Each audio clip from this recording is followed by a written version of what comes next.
కరుడుగట్టిన ఇద్దరు chain snatching దొంగలను Rajendranagar police station CCS Rajendranagar crime సిబ్బంది సంయుక్తంగా పట్టుకున్నారు. పట్టుబడిన వారు నాగర్ కర్నూలు జిల్లా తిమ్మాజీపేట మండలం పుల్లగిరి గ్రామం గుంటాతాండాకు చెందిన మూడావత్ పాండు, మూడావత్ సేవ్య అని పోలీసులు తెలిపారు. వారిపై రాజేంద్రనగర్, శంషాబాద్, షాద్ నగర్ పోలీస్ స్టేషన్ పరిధిలో 6 కేసులను గుర్తించారు. నిందితులు ఇద్దరు గత 3 ఏళ్లలో రాజేంద్రనగర్ బుద్వేల్ వాటర్ ఫిల్టర్ ఎదురుగా బుద్వేల్ బస్టాండ్ వద్ద రాత్రి 7-8 గంటల మధ్య ఒకే స్థలంలో 4 స్నాచింగ్లకు పాల్పడ్డారు. మొత్తం 6 కేసుల్లో 15 తులాల బరువున్న 6 బంగారు గొలుసులను చోరీ చేశారు. వాటి విలువ సుమారు 11,10,000 రూపాయలు.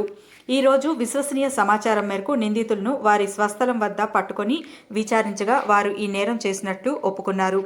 Rajendranagar police station detective inspector CH Gangadhar, CCS Rajendranagar zone SI N Sanjay,